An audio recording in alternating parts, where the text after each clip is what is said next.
l'idée de ce débat, c'était de parler des valeurs du sport et puis de comment ça nous rendait, comment on renforçait grâce au sport le collectif. Donc moi, je travaille chez Spark News, qui est une entreprise qui met en avant toutes les initiatives positives qui contribuent à un monde meilleur, donc un monde plus inclusif et plus durable. Et donc on est ravis de soutenir un festival qui met en avant des histoires inspirantes et donc aujourd'hui plus spécifiquement sur une thématique sportive. Donc, comme on doit parler des valeurs du sport et du collectif, l'idée c'était d'évoquer ces deux sujets-là. Donc, je vais commencer par toi, Jean-Philippe, pour que tu me dises un petit peu quelles valeurs du sport tu travailles à travers ton organisation. Donc, Jean-Philippe, tu as été footballeur, donc tu as vu, il y avait plein de films sur le foot. À chaque fois, ça parle de foot, les films sur le sport quand même. Heureusement, il y avait un volleyeur dans l'assistance. C'est du foot.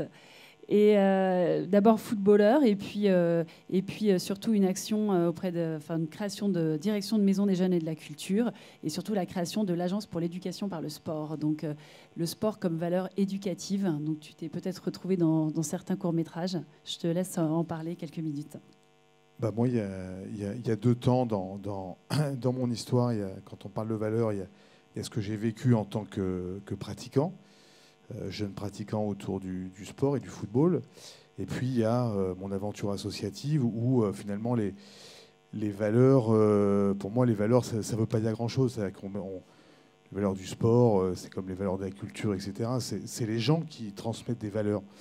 Et notamment dans le sport, c'est l'éducateur qui est quelqu'un qui transmet des valeurs. Donc, nous, on a fait un gros travail avec... tous les clubs qu'on a repérés ces 20 dernières années, parce qu'on a labellisé la première activité de l'agence, c'est de repérer des initiatives partout en France. Et on a fait un gros travail pour dire qu'est-ce que justement ces projets-là qui s'inscrivent dans des démarches de performance sociale du sport, qu'est-ce qu'ils défendaient comme valeur. Et en fait, on a, pour nous, l'éducation par le sport, c'est 4 valeurs essentielles. Un, la diversité, parce qu'un espace sportif, plus qu'ailleurs, on fait du sport avec des gens qui sont très différents de nous, qui proviennent de pays différents, où on a l'espace sportif est composé aussi de gens des jeunes, des moins jeunes, donc intergénérationnel. Donc ça, c'est la première des valeurs. La deuxième des valeurs, c'est le lien social, la fraternité. C'est-à-dire que dans un espace sportif, on a, là aussi plus qu'ailleurs, des hommes et des femmes qui accompagnent des gens qui ne sont pas vos enfants, hein, et qui sont... c'est énorme. C'est-à-dire que les bénévoles, tous ces gens qui sont dans les espaces sportifs, c'est la force numéro 1 du sport.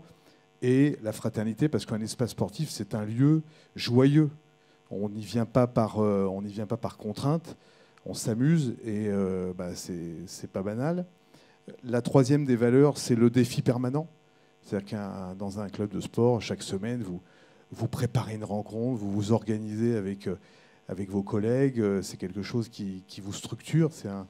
On apprend à aimer le challenge, à se donner des objectifs. Donc ça, c'est pas rien. Et la quatrième des valeurs, c'est s'opposer sans se massacrer. C'est-à-dire que c'est gérer ses émotions, c'est gérer la défaite, gérer la victoire. Et ça aussi, c'est des apprentissages qui sont importants.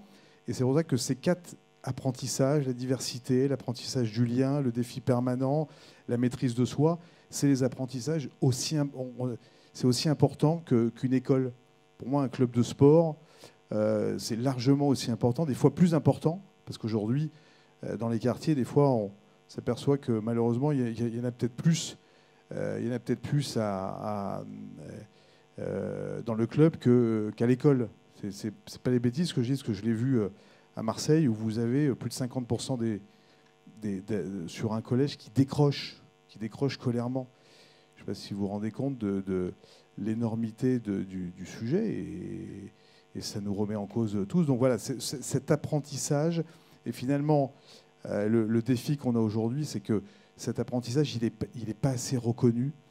Il est trop peu valorisé, et puis il est pas assez développé. C'est-à-dire que pour ces apprentissages-là, et on en parlera tout à l'heure, il faut créer des nouveaux métiers. Et pour moi, c'est c'est la grande priorité du sport. Et c'est peut-être ce qu'on verra tout à l'heure aujourd'hui, mais le très haut niveau, la compétition, c'est bien, mais l'essence même du sport, la valeur numéro 1 du sport, c'est sa dimension sociale et éducative. Voilà. Et d'ailleurs, quand on s'était parlé, je trouve que tu avais une expression qui était le sport, c'est le premier média dans les quartiers. Et je trouve que c'est aussi intéressant de se dire que le sport est un véhicule d'information, de contenu et de partage entre les enfants et donc aussi un outil à utiliser pour faire un média positif entre les jeunes. Merci beaucoup. Véronique, du coup, est-ce que vous avez un micro? Super. Donc Véronique, vous êtes directrice de la communication et du marketing du groupe Crédit Agricole. Le groupe Crédit Agricole a choisi dans sa première valeur justement enfin, de soutenir le sport et le sport amateur, comme tu le disais Jean-Philippe. Alors vous avez... Alors, je ne sais pas si vous-même vous êtes sportif, vous ne l'avez pas dit, mais vous avez un directeur, Philippe Brassac, qui est ceinture noire 3e dan de judo, donc, qui incarne ce côté sportif au plus haut de l'entreprise. Racontez-nous un petit peu justement comment vous soutenez et pourquoi le sport est aussi important pour vous. Alors, d'abord, je voudrais dire que j'ai passé un super moment à regarder ces 4 courts-métrages. Et j'ai regretté une chose, c'est qu'on n'applaudit pas à la fin. J'ai trouvé ça moi, j'ai commencé à applaudir. Triste. Donc, si vous voulez, j'applaudirai bien avec vous maintenant. Allez, on y va. Et donc, je ne voudrais pas répéter ce qui a été très bien dit d'ailleurs, mais je trouve que si on reprend ces 4 courts-métrages, ça synthétise très très bien l'engagement du Crédit Agricole depuis 45 ans. Donc, c'est dire que pour nous, c'est une longue histoire, le sport. Et en fait, on s'est rendu compte depuis très longtemps que c'est plus qu'un sport, c'est plus qu'un jeu, c'est plus qu'un loisir, c'est une école de la vie, effectivement. C'est une école du vivre ensemble. C'est une école qui relie les gens, en fait. Et on l'a vu dans le premier court-métrage, j'ai trouvé ça assez émouvant, cette scène de volleyball entre ces 2 camps très adverses et ce sport qui relie ces hommes entre eux pour une période, une parenthèse. Ça a été assez magique. C'est pour ça qu'on s'est engagé au tout début, en fait, au Crédit Agricole, pour relier les gens entre eux et pour occuper la place qui est la nôtre, c'est-à-dire d'une banque qui va au-delà de ce qu'on attend d'elle dans les territoires. Et on a bien compris que c'était vraiment un vrai ciment du vivre ensemble dans les territoires. Donc ça, c'était la première partie de notre engagement. Et puis après, quand on a créé ce programme Sport École de la Vie, la deuxième partie de notre engagement, ça a été vraiment autour de l'apport individuel. C'était très très bien dit d'ailleurs là aussi. Hein. Je trouve que dans le reportage avec le coach, vous voyez ces jeunes et tout l'apport qu'il donne, cette générosité qu'il a et en même temps ce qu'ils reçoivent. Et nous vraiment on est persuadés qu'effectivement ça rend plus fort et qu'à une époque où on va vivre vraiment une société très digitalisée, finalement très lointaine dans le sens très robotisée peut-être, on parle beaucoup d'intelligence artificielle, moi je pense que plus en plus on aura besoin de personnes qui se sont structurées par le sport et qui justement auront cette capacité à s'adapter dans un monde qui bouge, dans un monde qui change, dans un monde complexe et qui sauront justement finalement apporter ce dépassement de soi que vous avez très bien dit, cette affirmation de soi aussi, parce que je pense notamment à ces petites filles qui font du sport et qui aujourd'hui s'émancipent grâce au sport. Et ça, on n'en parle pas assez, mais je pense que le sport, c'est aussi un formidable vecteur d'émancipation des femmes. Et j'espère qu'on le verra au moment de la Coupe du Monde féminine. Donc pour nous, au Crédit Agricole, résolument, c'est non seulement le bien vivre ensemble qui nous est cher dans les territoires, mais c'est surtout aussi ce qui va nous structurer tout au long de notre vie. Et c'est pour ça qu'on s'est engagé depuis 45 ans dans le foot. Donc on est content de voir que le foot est bien représenté, dans le judo, mais dans tous les sports. Parce qu'aujourd'hui, dans les territoires, on soutient 25 pratiques sportives. Donc, vous voyez, on est vraiment œcuménique dans le sport. Du coup, quelques chiffres justement sur quand vous dites on soutient le sport, concrètement, donc vous soutenez des clubs de sport, Alors, on soutient concrètement 2000. Alors, il y a les 17 000 clubs de foot, les 5 000 clubs de judo, mais on soutient concrètement plus de 2000 clubs de sport amateurs dans tous les territoires. On leur apporte du soutien, de l'encadrement, des soutiens financiers, du matériel, ce dont ils ont vraiment besoin pour fonctionner. Merci beaucoup. Le sport, donc dépassement de soi, je crois que Riyad, tu peux nous en parler mieux que personne. Donc Riyad, 4 participations aux Jeux paralympiques. Je suis désolée, je prends ma note parce que je ne connais pas encore tout ton palmarès par cœur. 3 titres de champion d'Europe de basket fauteuil. Tu fais aussi de la natation, relais 4 nages, donc un sportif accompli. Donc toi, le sport, c'est aussi évidemment une façon de changer le regard et plus que le regard, le comportement vis-à-vis du handicap. Tu as fondé l'association CAPSA.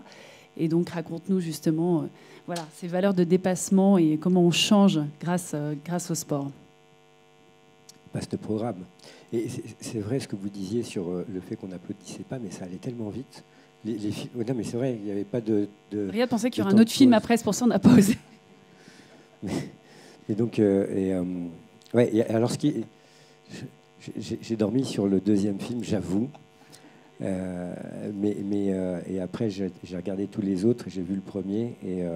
Parce que le truc du coach, au fait, comme ça m'est familier, ça m'a pas forcément. Mais les autres m'ont énormément inspiré. Et le fait qu'on voit ces réfugiés avec ces soldats d'un côté, et qu'on démarre par le foot, hein, et que ça se transforme, c'est-à-dire que le foot. Ça veut dire qu'on peut faire autre chose que du foot. Non, mais voilà, mais ce que je veux dire, ce qui était intéressant, c'est vraiment ce côté. Là, je reviendrai après sur la question, désolé, mais le fait qu'on crée plus qu'une parenthèse avec le sport. On le voit avec les Jeux, ce qui s'est passé aux Jeux d'hiver entre la Corée du Nord et la Corée du Sud, c'est pas anodin. C'est-à-dire que même les plus grands diplomates de la planète n'ont pas réussi à permettre la rencontre entre ces deux pays qui sont fissurés, qui ont créé une frontière. Et grâce au sport, ils ont réussi à se parler, à danser, à manger ensemble. Deux peuples qui sont en réalité de la même famille. Donc vous voyez, la force du sport, elle va vraiment au-delà de la parenthèse. Quand vous disiez qu'elle structure aussi la paix. Parce que c'est une guerre pacifique et on a besoin de se battre. Hein, on est comme ça, l'espèce humaine a besoin d'avoir cet esprit de combat, de conquête. Et le sport permet d'avoir un terrain de bataille saine et qui fait plus de vivants que de morts. Et donc ça, c'est quelque chose d'important. Après, oui, ça structure le sport. Ça permet aussi, quand on démarre la vie de manière un petit peu complexe et difficile et douloureuse, ça permet d'un seul coup de réorienter sa douleur. C'est-à-dire que quand vous débarquez sur Terre avec un corps atrophié et qu'on essaye de vous réparer, cette douleur, vous ne la choisissez pas. Alors que quand vous faites du sport, vous choisissez cette douleur. Et c'est toute la magie du sport, c'est qu'à un moment donné, ce n'est pas un échappatoire, au contraire. C'est vraiment un espace de liberté où vous savez pourquoi vous souffrez. Parce que ça permet d'utiliser votre corps, d'être performant. Et surtout, un truc incroyable, on prend du plaisir. Quand j'allais en kiné, je ne prenais pas de plaisir. Et quand j'allais au sport, je prenais du plaisir. Et pourtant, je me faisais des fois beaucoup plus mal que ce que pouvait faire le kiné. Et ça, c'est une réalité aussi. Et c'est pour ça que peut-être dans les quartiers, une partie des jeunes qui ne se sentent pas connectés à ce monde s'évadent dans le sport parce que c'est une douleur qu'ils choisissent, c'est une intelligence qu'ils choisissent, ce n'est pas quelque chose qu'on leur impose. Et cet espace de liberté, alors que pourtant le sport a des codes assez redoutables, hein, et une exigence, des fois beaucoup plus qu'à l'école ou beaucoup plus que dans certains domaines, parce qu'on exige la performance. Et ce n'est pas rien d'exiger la performance et l'excellence. Donc ça demande un vrai investissement. Et cette valeur-là, les jeunes l'acceptent pas dans le quotidien, dans l'école. Pourtant, dans le sport, quand on leur dit « tu vas te faire mal », ils y vont. Et ça, c'est aussi quelque chose qu'on ne maîtrise pas bien dans notre société. C'est une matière qu'on néglige alors qu'elle a une valeur vraiment incroyable. Et le sport, ça structure, vous savez aussi, parce que dès que vous commencez à faire un petit peu de haut niveau, ça vous fait voyager. Vous connaissez tous l'expression, le voyage forme la jeunesse. Et moi, ça m'a permis de sortir des centres et des hôpitaux et de découvrir le monde. Et donc d'avoir aussi une autre vision sur la différence, sur qui nous sommes, ce que nous sommes et ce qu'on est. On se croit supérieur aux autres. Quand vous faites du sport, vous comprenez que vous êtes supérieur un temps quand vous avez la médaille d'or, mais que l'année d'après, vous remettez les compteurs à zéro et vous êtes comme tous les autres et vous bataillez. Et donc, ça permet aussi de créer cet esprit un peu plus humble que dans certaines structures où, quand vous êtes champion, où vous êtes le meilleur à vie, quoi. Même si vous êtes très mauvais pendant les années futures, alors que le sport, si vous êtes mauvais, vous laissez la place au meilleur, et le meilleur est toujours au rendez-vous. Et c'est ça qui est important aussi. Et on a une société où, des fois, les meilleurs ne sont pas au poste à haut niveau, et pourtant, ils ont la médaille et ils sont sur le trône, et ce n'est pas forcément quelque chose de juste par rapport à toutes ces valeurs d'exigence et d'excellence. Donc voilà, le sport, ça permet de se construire et ça permet aussi de construire une société plus juste. C'est pas mal ton analogie. Et que, du coup, tu parlais des patrons d'entreprise, en fait, qui sont là et qui restent pendant des années alors qu'ils sont plus haut niveau. Et tu as raison, c'est vrai que le sport, ça t'oblige à te re-challenger tout le temps. Je n'ai pas ciblé particulièrement, non, moi, mais pris après, comme ça, c'est pas mal. Je vais l'intégrer. Ceux qui se reconnaissent, tant mieux. Hein, mais... Alors, Cécilia, enfin, quelqu'un qui ne fait pas du foot. Toi non plus, tu n'as pas fait de foot. Non. J'ai une prescription médicale. Je fais natation, Merci. athlétisme, basket. Non, mais comme tu fais tout, je me suis dit, putain, le mec, est-ce qu'il a réussi à faire du foot? Non. Donc Cécilia, déjà merci beaucoup et bravo à Cécilia qui vient de remporter la Coupe du Monde d'escrime de sabre à Salt Lake City. Elle vient de rentrer de Salt Lake City. Du coup, j'ai suivi pour la peut-être première fois de ma vie une compétition. Je me suis dit, tiens, mais en fait, elle est là-bas, elle est en train de faire une compète. Donc j'étais toute contente de te parler juste après. Et Cécilia, évidemment, sportive de haut niveau, puisque championne de France, d'Europe, et puis en bataille avec les Russes. La Russe qui est championne en titre, je crois. Donc j'espère que 2009 sera une super année pour toi et ton équipe. Donc le sport de compétition, la souffrance, l'entraînement, je pense que tu connais bien. Tu es aussi hyper engagée puisque tu soutiens des associations, j'ai oublié le nom, voilà, Solutions Riposte pour les femmes qui se remettent d'un cancer du sein. Ce que je voulais mettre aussi en avant aujourd'hui, alors c'est marrant parce que tu n'as pas le sport le plus écolo qui soit, parce que tu fais de l'escrime par rapport à un alpiniste ou un navigateur, mais Cécilia est surtout très engagée aussi dans sa vie en tant que citoyenne et respectueuse de l'environnement.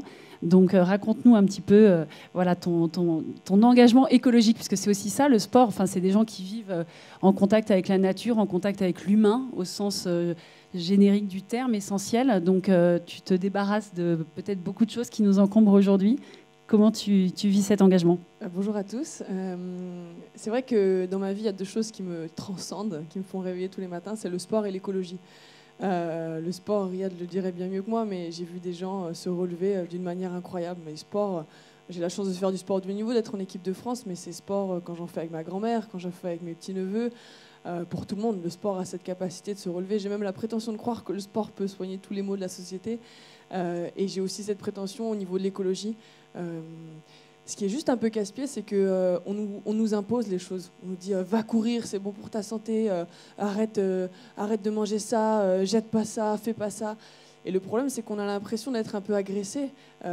Et pourquoi je me suis engagée aussi vachement dans l'écologie, c'est j'ai retrouvé comme dans le sport cette notion de jeu, cette notion de plaisir, de me dire que en fait, je reprends les rênes. Ah, ça fait du bien. C'est moi qui décide ce que je vais manger, c'est moi qui décide comment je vais m'entraîner. C'est moi. Et donc finalement, je reprends le contrôle.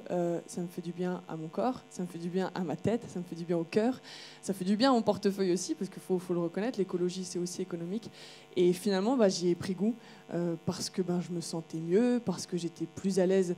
Mais voilà, j'avais cette sensation de finalement de me faire du bien, mais je veux surtout pas l'imposer aux autres. Si les gens ont cette curiosité de me dire ah mais là tu manges, qu'est-ce que tu manges, c'est ça, je fais mes propres barres parce qu'en compétition je me sens plus en forme et puis finalement il n'y a pas de déchets. Je l'impose pas aux gens dans la compétition. Je dis pas fais tes barres, c'est mieux. Je dis non. Ah, les gens tes barres de céréales, j'imagine. Ouais, pardon. Enfin c'est juste bon, c'est pas des haltères. Mais voilà, c'est simplement attiser la curiosité. Et le sport a besoin de ça aussi, d'avoir cette bienveillance, cette légèreté, de dire faut pas l'imposer aux gens. C'est simplement des fois un petit peu attiser la curiosité des gens et ça prend beaucoup mieux. Leur imposer. Est-ce que je peux demander une chose? Parce que j'ai l'impression qu'il y a un côté homme, un côté femme, mais tu veux pas aller là-bas et que quelqu'un... Il y a... Attends, vas-y. Oui, tu vas t'inviter toi, Cécilia. Allez, on change, ça t'en fait plaisir. Merci. Puis, moi, je bouge pas parce que... Non, voilà. mais, et alors, dis-nous, qu'est-ce que tu fais toi-même? Des petits exemples. Donc, tes barres de céréales. Moi, je sais, mais eux, ils savent pas. Ça va être... en fait, c'est parti d'un... Ça peut être faire son dentifrice, ça peut être faire ses lessives maison, la lessive maison. En fait, c'est parti de... J'étais jeune, étudiante, sportive, et pas forcément beaucoup d'argent, mais j'avais envie d'être un peu aussi indépendante, et je me suis dit, je peux faire ma lessive. Quand on fait du sport, finalement, on en fait quand même pas mal. C'est plus écologique. Mes vêtements sont beaucoup plus agréables, ma tenue d'escrime, elle est beaucoup plus souple. Ça va être aussi... Mais qu'est-ce que tu mets dans ta lessive? C'est très simple. Attends, dis-nous! De l'eau chaude. Alors là, je vous le dis, il n'y a rien de plus simple. Du savon de Marseille. Vraiment du savon de Marseille, de l'eau, un peu d'huiles essentielles et un peu de bicarbonate de soude. Et voilà, vous mélangez. Et en 5 minutes, vous avez de la lessive et vous économisez quelques cinquantaines d'euros par mois. Et c'est pas négligeable. Mais voilà, ça va être aussi au niveau de l'alimentation. Tout est en vrac. Des yaourts maison. Voilà, c'est... Au niveau du sanitaire aussi, on peut faire sa crème hydratante. Celle qui aime bien se maquiller, on peut se maquiller. Enfin, voilà, c'est plein de produits beauté. Je vous assure que c'est pas si compliqué parce que je suis vraiment pas douée, je suis pas chimiste. Mais voilà, on y prend goût en fait. On s'engraine, ça devient un jeu. Et après, y a une copine qui dit moi j'ai fait ça. Ah ok, je vais tenter. Et puis voilà, c'est vraiment une notion de bienveillance, pas de compétition, mais juste de dire de s'enrichir, apprendre de nouvelles techniques. Et c'est vraiment passionnant. Et alors justement, donc nous on a découvert Cécilia parce que tu t'es engagée dans un collectif. Alors, la personne de la table d'avant avait monté ce collectif qui s'appelle On est prêt. Donc c'est un collectif super sympa qui a réuni 50 youtubeurs et quelques sportifs pour justement chaque jour, pendant toute la période de la COP donc qui a eu lieu là en cette fin d'année, en novembre, chaque jour, il y avait un youtubeur ou un sportif qui lançait un défi. Alors toi, tu as carrément fait ça tous les jours, si j'ai bien compris, mais tu vas nous raconter. Et donc, vous l'avez compris, je switch sur le collectif. Donc, quelle était l'idée voilà, de cette campagne On est prêt. L'objectif était de toucher le plus grand nombre. Alors, tu peux peut-être parler de la campagne si tu connais un peu le périmètre global. Et puis, du coup, les défis un peu marrants que tu as fait, parce que tu as quand même fait un peu le buzz sur les réseaux sociaux. Non, mais ouais, c'était marrant. On m'a contacté via Paris 2024, le comité olympique français savait que voilà, je faisais du sport et tout ça. Ils m'ont contacté. Est-ce que ça te dirait de participer à cette campagne? C'est simple. Pendant 30 jours, on va lancer des défis. Il y a Nicolas Karabatic qui a dit voilà, pendant un mois, je ne vais pas manger de viande. Voilà, il y a plein de youtubeurs qui ont joué le jeu. YouTube, c'est pas, les youtubeurs, les people des réseaux, c'est pas forcément mon univers, donc il a fallu apprendre à se filmer, à s'auto-filmer. Déjà, c'était pas facile à se mettre en action. Je suis rentrée dans un monde que je connaissais pas trop, et finalement, il y a des choses que j'ai trouvées incroyables parce que finalement, ils ont un vrai pouvoir. Ces youtubeurs, ils sont vus par des millions de gens. Et j'essayais finalement via ces vidéos de ne rien imposer. C'était juste, voilà, vous voyez, on est à l'entraînement. Et je disais aux filles, vous avez tous une bouteille en plastique, on arrête cette bouteille. Est-ce que vous êtes d'accord de jouer le défi? On a tous une gourde, ok, c'est parti. Et en fait, ouais. Mais non, mais c'est ça normal. Marc, qu'est-ce que tu fais avec des trucs comme ça? Mais non, mais faut pas se flageller, c'est normal. Ça met du temps à évoluer. Faut pas se flageller, c'est normal. Faut vivre aussi, mais c'est juste de se dire qu'est-ce qu'on peut faire de mieux. Et ça va être, par exemple, je faisais des vidéos avec mon équipe. Je dis, voilà, je vous propose un défi. Vous n'êtes pas obligé de l'accepter. 3 minutes la douche aujourd'hui après l'entraînement. Et là, boum, tout de suite, il y a cette notion de jeu. Ok. Et puis finalement, la douche, elles l'ont toutes pris en 1 minute 30, à peine. Et c'était juste. Donc on voit les filles partir sous la douche. Ouais, par exemple. Là, c'est pour ça que ça a eu du succès. Ouais, c'est la chute que j'attendais. Non, mais j'ai regardé, du coup, on les voit pas. On les voit avec des gros peignoirs. Oui, voilà, j'ai quand même préservé leur intimité. Mais voilà, c'était cette notion de jeu au quotidien de. Voilà, prendre le vélo plutôt que la voiture, voilà, quand c'est possible. Mais c'était ce que j'ai aimé finalement dans ces vidéos, c'est aussi la réaction des gens, dire moi je fais ça, ok, génial, je me challenge. Et puis on échangeait vraiment. Ça, c'était vraiment agréable de se dire que je vous propose ça. Je vois que ça prend, et puis finalement ça a engrainé tout le monde, et tout le monde est un peu fier de reprendre le contrôle. Ça, sous la douche, on arrête d'acheter les grands pots en plastique, on achète un shampoing solide. C'est mieux pour nos cheveux, c'est mieux pour notre portefeuille, c'est mieux pour la planète aussi. Et puis qu'est-ce que je peux faire après? C'est comme en sport. Là, je pars au championnat d'Europe, boum, si je les gagne, qu'est-ce que j'ai après? Voilà, c'est monter tout doucement les marches et comprendre qu'on grandit grâce à ça, et c'est enrichissant, c'est passionnant. En tout cas, c'est super de voir. Alors, du coup, toi, justement, comment vous utilisez ce mouvement On est prêt à cette force de se dire on va essayer de toucher le plus grand nombre. Les gens qui suivent les youtubeurs ne sont pas forcément les plus connaisseurs d'écologie. Donc, c'était des vidéos très pédagogiques et l'objectif était vraiment d'embarquer tout le monde. Et en l'occurrence, que l'écologie, ce n'est pas juste un problème de dirigeants, de patrons, etc. C'est un problème de comportement de chacun.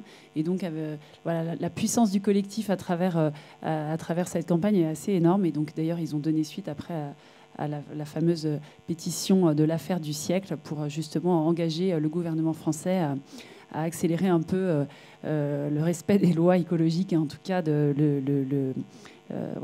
l'engagement gouvernemental sur ces sujets.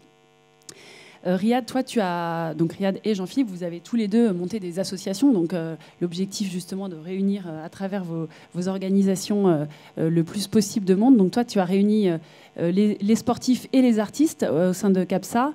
Donc, le collectif justement de réunir différents secteurs, différentes personnalités.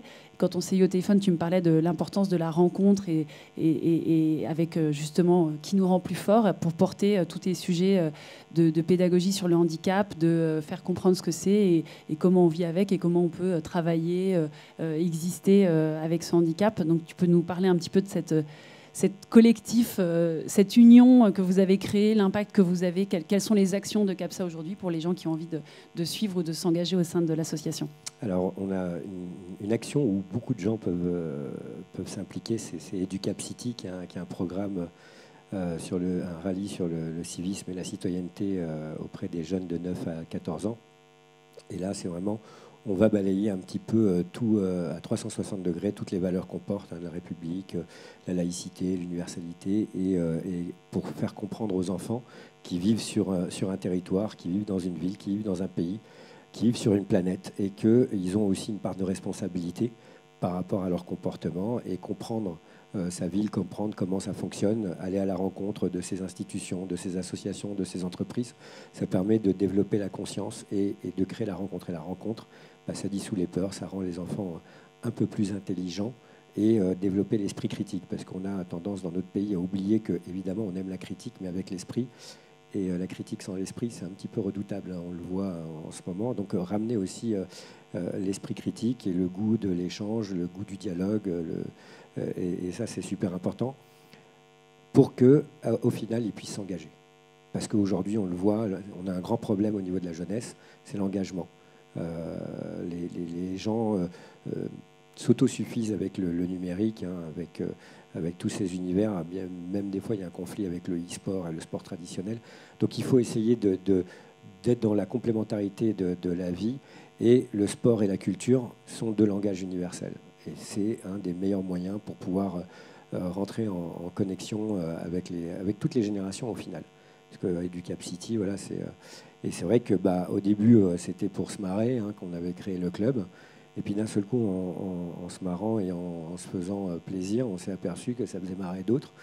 Et que d'un seul coup, on voyait le handicap autrement, donc on voyait la différence autrement. C'est vrai qu'on utilise le handicap comme fil conducteur, mais en réalité, c'est pour parler de chaque être humain. Et quand on fait une intervention dans une école, on espère que les enfants ont compris qu'en fait, dans un pays hyper normé, que la norme, c'est la différence, parce qu'on est tous différents. Et que si on n'arrive pas à accepter ces différences, on va avoir du mal à s'accepter soi-même. Et on le voit dans beaucoup d'établissements où les gens s'auto-excluent et même des fois se suicident, parce que la norme est tellement importante que je ne ressemble pas à ça, je ne corresponds pas à ça, donc ma vie, elle ne vaut rien. Et ramener cette différence, cette norme pour vivre ensemble en paix. Donc voilà un petit peu, je sais que c'est peut-être un peu flou tout ce que je dis, mais non, ça va, c'est compréhensible. Bon, voilà. Et puis toutes ces valeurs d'éco-citoyenneté. Donc c'est un mouvement où on pense qu'il faut mixer, parce que là on est dans des silos où chacun est spécialiste. Mais vous savez, je prends cet exemple parce que je m'aperçois que des fois celui qui soigne le cœur ne s'occupe que du cœur, et puis mais on a besoin du foie aussi pour vivre, et on a besoin des poumons, et on manque de généralistes. Et nous on a décidé de rester généraliste, et quand on va intervenir dans une école, on reste généraliste, parce que après que le spécialiste soit présent parce qu'il a quelque chose, il a une expertise un peu plus pointue, mais au service du généraliste, parce que le corps et la société a besoin d'avoir des généralistes. Et là, on voit des fois notre société prendre un élément et dire c'est ça, le chemin. Et c'est pour ça que des fois, le reste du corps reste malade. Et je pense qu'il faut revenir à des principes un peu plus larges. Et donc, du coup, avec CAPSA, vous êtes à la fois, vous avez une action vis-à-vis des écoles, des entreprises aussi. On va partout, même dans les prisons. On retourne dans les centres de rééducation, les hôpitaux, et ceux qui viennent d'avoir un accident, on les secoue pour qu'ils enclenchent une dynamique de résilience, et qu'ils ne se préoccupent plus de tout ce qu'ils ont perdu, mais plutôt se préoccuper de tout ce qu'il leur reste et de tout ce qu'ils vont pouvoir faire. Donc on essaye de réorienter. Et le sport est magique pour ça, quoi. Et du coup, justement, après ces années de pédagogie, de sensibilisation, est-ce que tu as l'impression que ça change, le regard change, en tout cas le regard des publics que tu vas voir, ça évolue, ou tu repars à chaque fois de la base, comment tu vois les choses? Ah non, mais évidemment que ça évolue. Les comportements évoluent, les regards ont évolué depuis quand même plusieurs années. Aujourd'hui, hein, on n'est plus il y a 20 ans ou le siècle dernier. Donc le regard sur le handicap, il a évolué. Ce que je disais ces derniers temps, là, quasiment presque tous les jours, quand je monte mon fauteuil dans la voiture, il y a quelqu'un qui me demande si j'ai besoin d'aide. Avant, jamais personne, quoi. Donc il y a quelque chose aussi qui a changé. C'est-à-dire qu'on n'a plus peur de parler à une personne handicapée. Alors qu'avant, les gens, ils auraient aimé, mais ils avaient peur. Donc on a déjà dissous cette peur, donc c'est génial. Maintenant, il faut encore avancer sur les comportements, sur les réglementations, sur les lois. Sur les lois, on a perdu beaucoup de terrain ces derniers temps, là, cette année. Mais sur les comportements, il y a encore un petit peu de chemin à voir. On voit sur les médias, on sent là un petit peu de quelques médias, France Télé avec Vestiaire, et puis il y a eu le film Intouchable qui a un peu secoué. On a des séries maintenant, mais voilà. L'équipe a encore sorti leur magazine avec les plus grands champions, 0 paralympique. Non, c'est pas des vrais champions. Donc il y a aussi ce petit côté. Je pense que c'est bien hein, le regard, mais le comportement, et d'un seul coup, on a quand même des Amélie Le Fur qui ont rapporté des médailles. On a des gens qui font péter la Marseillaise à l'autre bout du monde. Au moins, faites que ces médias fassent leur rôle d'information. Je dis, tiens, voilà, il y a quelqu'un.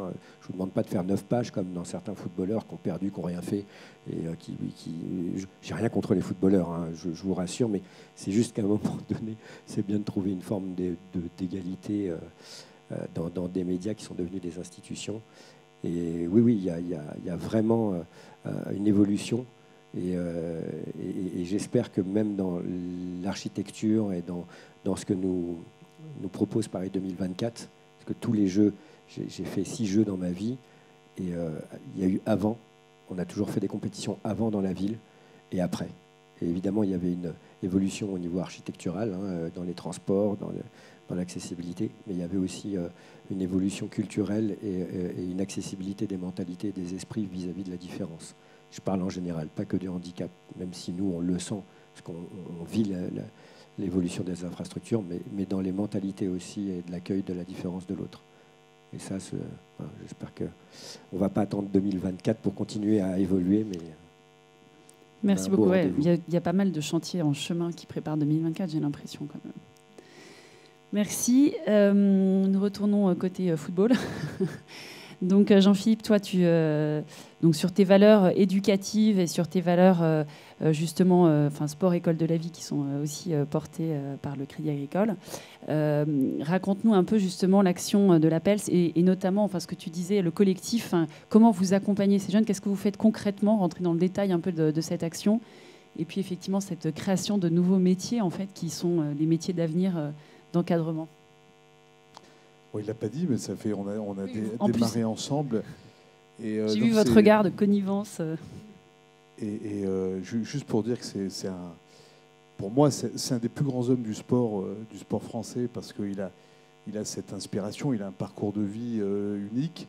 Et quand il parle des médias, c'est vrai qu'il y a une vraie interrogation sur les médias, parce que ce que fait Riyad, il y a d'autres qui s'expriment dans différentes choses, mais son parcours, tout ce qu'il a innové, tout ce qu'il a créé, ça mérite des unes de l'équipe. Et c'est vrai que le sport se résume trop souvent aux champions, à la médaille, au foot qui prend une part très très importante. Donc c'est un des sujets. On parle de Paris 2024, c'est peut-être un des sujets à faire évoluer.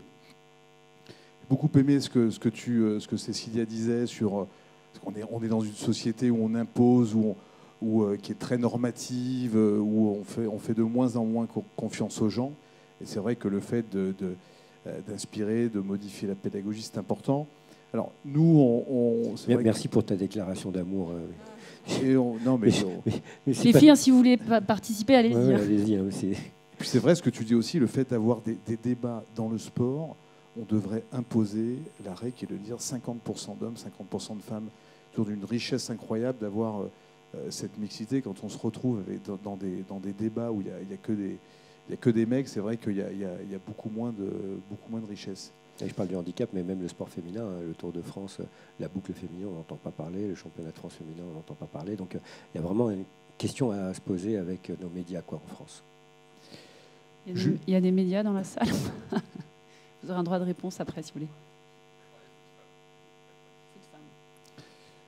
Du coup, le rôle de l'APELS, le collectif, comment on change collectivement nous, on se concentre énormément sur les quartiers, aujourd'hui, sur l'insertion professionnelle, parce que c'est un sujet à la fois qui nous passionne et qu'il n'y a pas de raison que la plupart des meilleurs footballeurs français viennent des quartiers et qu'on n'utilise pas ce talent incroyable pour demain être dans les grandes entreprises françaises. Donc on part d'un constat simple, le club de sport est un espace de recrutement hors norme. Quand vous avez un éducateur qui vous dit ce jeune-là, tu peux lui faire confiance, 9 fois sur 10, ça marche. Donc nous, depuis maintenant 5 ans, on a accompagné à peu près 500 jeunes qu'on va sourcer dans les quartiers, qui sont sans diplôme, mais qui ont une culture sportive. Donc, vous vous souvenez de ce que je vous ai dit tout à l'heure, qui ont un apprentissage et qui sont en capacité d'intégrer l'entreprise. Nous, on a tout un mois de formation avec nos éducateurs qu'on a repérés ces 20 dernières années, donc, qui ont beaucoup de talent, qui remettent un peu sur pied ces jeunes-là, qui leur font découvrir leur potentiel, qui leur expliquent ce que c'est qu'une entreprise. Et après, on a des entreprises qui nous ouvrent des postes. Le Crédit Agricole, je crois qu'on doit être à une quinzaine de caisses du Crédit Agricole. On est à peu près à 80 jeunes qui sont en CDI. LCL, on est à plus de 130 jeunes en CDI. C'est aussi le Crédit Agricole, effectivement. Donc ça veut dire que pour ces structures, pour ces entreprises, c'est une révolution d'avoir ces jeunes sans diplôme. Quand on a rencontré LCL il y a 4 ans, LCL, vous rentriez avec un bac+2. Donc nous, on a dit au DRH, si vous voulez qu'on essaye de tester quelque chose, il faut déjà enlever ce critère de recrutement. Donc voilà, c'est le défi majeur. C'est notre défi majeur parce que si on ne règle pas ce problème, on a 1 million de jeunes au chômage sans diplôme en France, dans les quartiers. Je ne vais pas vous faire les chiffres, vous les savez. Donc il faut absolument recréer ce lien entre les entreprises. Nous, on crée cette passerelle. On dit aux entreprises, nous, on garantit à la fois le fait de repérer des jeunes qui ont du talent et puis on garantit ce parcours. Et quand ils rentrent dans l'entreprise, on met en place un double tutorat entre l'entreprise et le club. Donc voilà, ça c'est un nouveau défi. Je pense que c'est une nouvelle piste du sport, hein, des clubs qui veulent s'engager dans les quartiers. C'est une nouvelle mission. Et on crée un nouveau métier qui va s'appeler coach d'insertion par le sport, où voilà, on va l'expérimenter dans une dizaine de zones en France, dans les quartiers les plus durs. Parce qu'il faut dire cette chose-là, et là aussi, il y a un gros travail à faire sur les médias, c'est que dans ces quartiers, on a un potentiel de dingue. On ne serait pas champion du monde de football sans les quartiers français. C'est factuel ce que je dis, vous avez 50% des jeunes qui sont issus de ces clubs. On parle de Deschamps. En France, on a les meilleurs éducateurs du monde. Tous ces jeunes gens qui ont été accompagnés, c'est dans le football, c'est dans le basket, c'est dans le hand. Si vous faites un tour avec moi sur des clubs labellisés que l'on a en Seine-Saint-Denis, vous avez des gens incroyables qui ont une valeur. Vous avez des éducateurs qui ont une valeur humaine, qui ont une valeur sociale, qui connaissent ces jeunes-là. Sauf que ces gens-là ne sont pas reconnus, sont très très peu payés. Il y a à la fois une forte injustice et un énorme potentiel. Donc voilà, c'est notre défi de ces prochains mois. On revient aux sources. Oui. Au tout début, ça s'appelait Fais-nous rêver, et c'était l'insertion sociale par le sport. Après, c'est passé pendant plusieurs années éducation par le sport, et on revient à l'insertion sociale. Et c'est magnifique de se dire qu'on a des jeunes de quartier où avant les banquiers avaient peur de ces jeunes, et aujourd'hui, ce sont ces jeunes des quartiers qui sont derrière le guichet et qui sont banquiers. Je trouve ça excellent. Justement, les banquiers.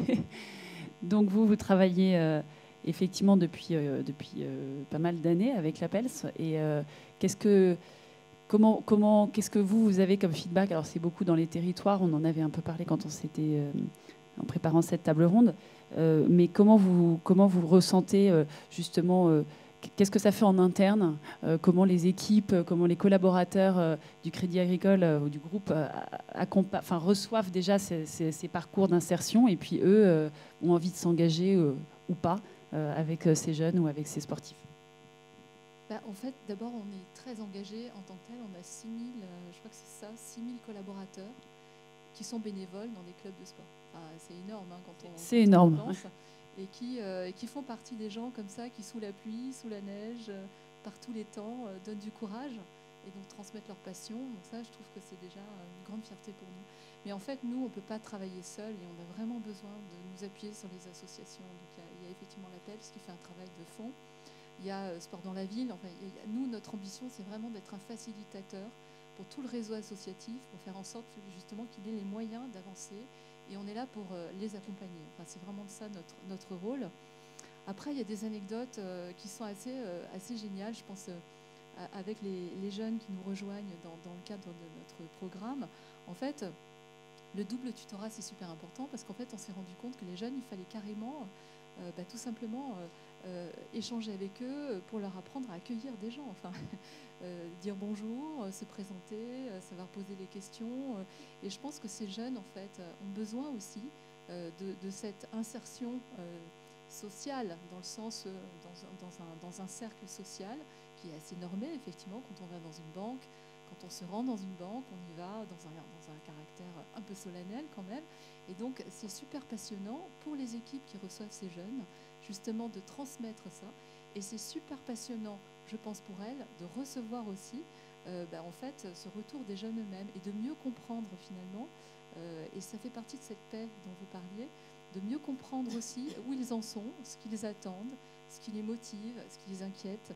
Et je trouve que cet échange-là circulaire entre ces jeunes qu'on reçoit et ces équipes qui reçoivent ces jeunes est super bénéfique. Donc on n'a que des belles histoires en fait derrière ça, avec des jeunes qui après font leur parcours chez nous et dont on est super fiers. Donc nous on remercie vraiment le tissu associatif pour nous aider à jouer notre rôle finalement d'acteurs majeurs dans les territoires.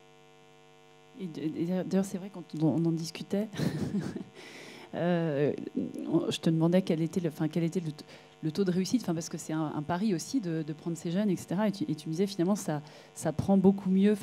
Les jeunes confirment leur emploi beaucoup plus que des stages traditionnels. Et donc c'est vraiment une nouvelle façon de recruter. Ça change aussi les métiers, ce que vous disiez finalement.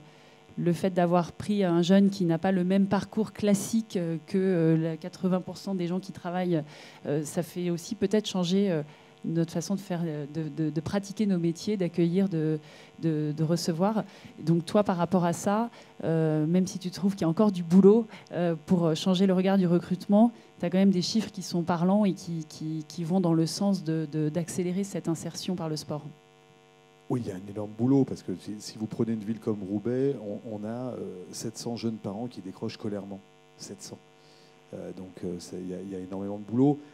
Pour ajouter ce que vous dites, alors nous on est à 80%, et c'est vérifiable, on est à 80% de jeunes insérés.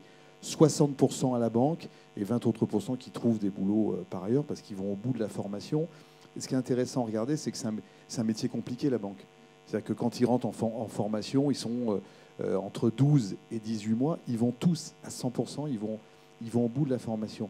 Et ce qui est vraiment génial, parce qu'on a choisi la banque complètement par hasard, parce que j'avais une rencontre avec Yves Nanquette, qui était le DG de LCL et qui maintenant est à l'APELS et nous aide énormément. Et lui a cru en ce modèle-là. La semaine dernière, j'étais en Rhône-Alpes et vous savez, on organise des temps réguliers avec les tuteurs et les jeunes. Et là, c'était la première semaine, on faisait un retour sur ce qui s'était passé.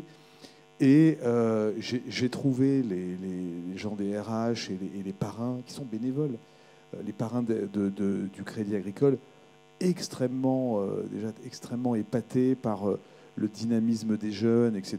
Et c'est vrai qu'on fait aussi, on ne va pas se tirer les pompes, mais on fait aussi un vrai travail d'accompagnement, on essaye de révéler leur talent, on fait beaucoup de théâtre avec eux, etc. Et j'ai été marqué par l'engagement, la générosité. Enfin, il y a un vrai ascenseur social et il y a un vrai échange entre ce jeune et les dirigeants. Enfin, voilà, par exemple, au Crédit Agricole, ce sont que des cadres qui font ce tutorat. C'est contraignant, c'est toutes les semaines. Il y a un vrai échange aussi. Qu'est-ce que c'est que le quartier, etc. On a des jeunes qui ont un certain nombre de caractéristiques, qui vivent dans des territoires très pauvres, où parfois la banlieue peut aussi les rattraper. Voilà, à Marseille, là, il y a 15 jours, il y a une jeune qui est venue le matin à la banque pieds nus. Parce que c'est un moment où on l'avait foutue dehors, une maman qui a des problématiques psychologiques. Enfin, on vit aussi des choses qui sont compliquées. Et pour un banquier, ça dépasse le cadre de l'accompagnement technique qu'ils peuvent avoir. Juste pour terminer là-dessus, c'est vrai qu'à LCL, l'apprentissage en BTS, il garde un peu moins de 30%. Nous, on est déjà à 60%. Donc on est au double du maintien dans l'emploi, etc. c'est pas rien quand même. C'est un énorme potentiel. On va revoir toute la filière éducative française. Proposer des plans. Petit travail.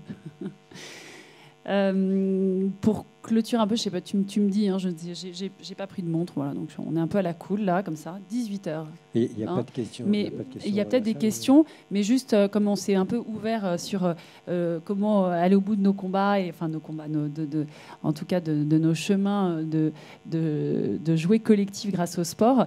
Toi, de ton côté, Cécilia, comment tu vois les choses, ton enjeu, ton engagement écologique? Est-ce que tu vas réussir à transformer toutes les pratiques olympiques? Est-ce que tu as l'impression que les sportifs, l'action que tu mènes, voilà, si tu as une baguette magique, comment tu pourrais changer un peu les choses écologiques, les habitudes des sportifs qui sont autour de toi, parce que c'est pas encore très répandu quand même. Ça vient tout doucement, c'est une prise de conscience individuelle. Malheureusement, on n'a pas... C'est voir les choses finalement et se rendre compte qu'on a un rôle à jouer là-dedans. Alors peut-être que c'est vrai qu'éteindre les lumières quand je pars de chez moi, ça ne permettra pas de sauver la planète. Mais finalement, voilà, c'est un peu comme l'histoire du colibri. Si chacun apporte un peu sa part, on peut déjà arriver à quelque chose. Prise de conscience individuelle, au niveau du sport, ça commence. C'est vrai qu'au niveau de l'alimentation, les sportifs ont compris qu'ils étaient plus performants quand ils mangeaient mieux, quand ils choisissaient leurs produits. Et finalement... je suis persuadée que les choses peuvent évoluer par le jeu, par la curiosité, par l'exemplarité. Mais si ça passe pas par là, il y a aussi d'autres gens qui arrivent à se motiver quand ils font des économies, quand ils sont en meilleure santé. Donc voilà, c'est finalement trouver qu'il y a un deal qui va vous permettre de gagner quelque chose. Oui, c'est sûr que dans le haut niveau, on est très intéressé par la performance, mais il n'y a pas que ça. Il y a le bien-être mental et ça passe par là. C'est finalement comprendre que si on reprend un peu de nouvelles habitudes écologiques, on sera mieux et on dormira mieux le soir. Et rien que ça, déjà, ça commence à évoluer. Au sein de mon équipe, ça va de mieux en mieux. Elles arrêtent les fast-food, par exemple. Voilà, mais il y a cette notion de plaisir. Si un soir, ça vous fait du bien de faire un fast-food, il ne faut pas s'en priver. Mais c'est simplement, sur le long terme, comprendre que mais mon corps, j'ai grandi de 2 cm, j'ai moins mal au ventre quand je sors, mes vêtements, ils sont mieux, ils durent plus longtemps. Enfin bref, c'est des petits détails. Cette prise de conscience, ça doit être individuel et il y a plein de vecteurs Mais je suis optimiste, donc je suis persuadée que ça va finir par y arriver. C'est génial. En fait, tu n'es pas chimiste, mais tu es alchimiste. Et toi, Riyad, es-tu alchimiste? J'essaye. Avec la 3e mi-temps, on fait un peu de chimie aussi. Comment tu vois, donc tu disais le regard, oui, change, les comportements, ça prend du temps. Malheureusement, il y a une régression au niveau justement législatif de l'accessibilité, etc. Pourquoi il y a cette régression? Je ne vais pas aller sur le volet du handicap et des lois. Il y a de la régression parce qu'à un moment donné, ce que je disais tout à l'heure, et on le voit dans tous les autres domaines, que ce soit sur le financement du sport, c'est une incohérence. C'est-à-dire qu'on n'a pas compris que la finance, elle n'était pas au service de la finance. C'est-à-dire que c'est couillon. On a inventé un système pour pouvoir faire des échanges, gagner évidemment de l'argent, mais l'argent n'est qu'un élément de la richesse. C'est-à-dire que c'est pas l'argent qui doit diriger le monde. Ce sont nos rêves, ce sont nos passions, ce sont nos sens, le sens qu'on donne aux choses. Et tant qu'on ne remettra pas les choses à leur place, évidemment, un truc qui était génial, qui a été fait à l'époque en disant 100% des logements seront accessibles, construits, on passe à 20%. Tout ça pour quelques mètres carrés pour se dire on va gagner 3 francs 6 sous. Mais on perd encore plus d'argent. Ça veut dire que cette logique même de gain absolu fait qu'on est beaucoup plus perdant. Et c'est comme dans le sport, ne pas confondre précipitation et rapidité. On a l'impression, c'est une impression qu'on gagne, mais en réalité, sur du moyen et long terme, on a perdu énormément parce qu'en gros, on redépense encore plus demain. Parce qu'à partir du moment où les logements ne sont pas accessibles, on ne peut pas maintenir les gens qui ont des accidents, des maladies chez eux, donc on est obligé de créer des établissements. Et ça coûte des ronds à la collectivité. Et vice-versa, c'est un cercle vicieux. Et pour moi, le sujet qui est vital, c'est aussi l'environnement. C'est-à-dire que je reviens sur ce que tu dis, je le fais, mais c'est vrai qu'à partir du moment où on est handicapé, on nous colle une étiquette et on parle du handicap. Mais il y a plusieurs années, on était à planter des milliers d'arbres et à s'engager sur des choses. Et quoi qu'il arrive, si on ne prend pas en ligne de compte tous les programmes qu'on fait d'insertion, d'économie, de machin, si on ne peut pas respirer, si on ne peut pas boire, si on ne peut pas bouffer, ça ne sert à rien. Donc il y a déjà un premier sujet qui est ce sujet-là. Et moi, je trouve génial qu'il y ait un festival, même s'il n'y a pas encore assez de monde, parce que c'est vraiment, ça m'embête, parce que je me dis, tout démarre de là. C'est-à-dire que la vie, elle a des règles et des lois qui sont supérieures à toutes nos lois. Si on ne respecte pas le cycle de régénération des écosystèmes, on va crever.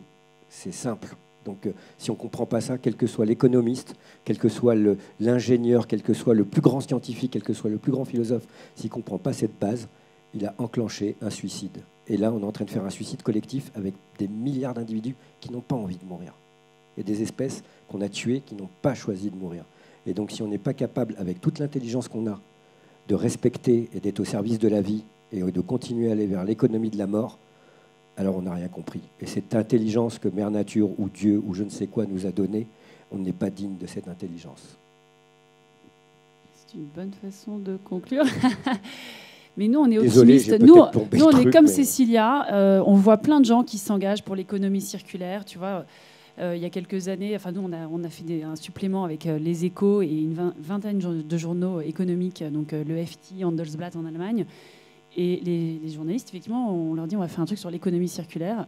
Et déjà, on leur a expliqué ce que c'était, mais maintenant, ils savent tous à la rédaction des Échos. Et donc, alors, on essaye je disais, on essaye de faire un supplément avec l'équipe sur les sportifs qui s'engagent, mais on n'a pas encore réussi à les persuader. Mais les choses changent dans le bon sens. Et donc, on est évidemment d'accord avec toi, mais je pense qu'il y a plein de signaux et de mouvements citoyens, des entrepreneurs sociaux. Enfin, nous, on met en avant des acteurs de changement. Et chaque année, on en a de plus en plus qui montent leurs idées, qui quittent des entreprises où peut-être ils n'arrivent pas à s'exprimer pour monter leur propre projet, mettre au cœur de leur business un impact social ou environnemental. Voilà. La tech, c'est génial, mais la tech au service de l'homme et de la planète, c'est quand même vachement mieux. Donc de mettre à la une des journaux, pas le mec qui aura levé des millions d'euros, mais le mec qui aura une idée incroyable pour... sauver des millions de vies. Exactement. Faire une économie de la vie plutôt qu'une économie de la mort. Alors, un souhait et une question. Est-ce que tu as un micro? Ah non, c'est toi. Non, puisque tu parlais des souhaits. Donc, vas-y. J'en ai un, et pour revenir sur le sport, et pour rebondir sur notre engagement réciproque, moi, mon souhait, c'est vraiment que désormais, dans les CV, le sport, ça compte plus que les diplômes.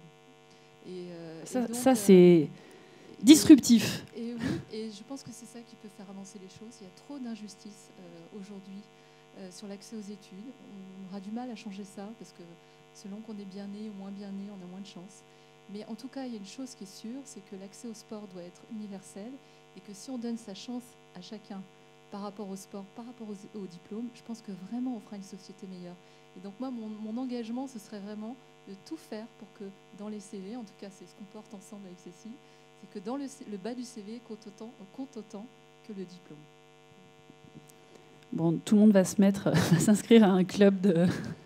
Mais c'est vrai que moi, j'ai trouvé beaucoup de jobs par des activités sportives et ça reconnecte en fait.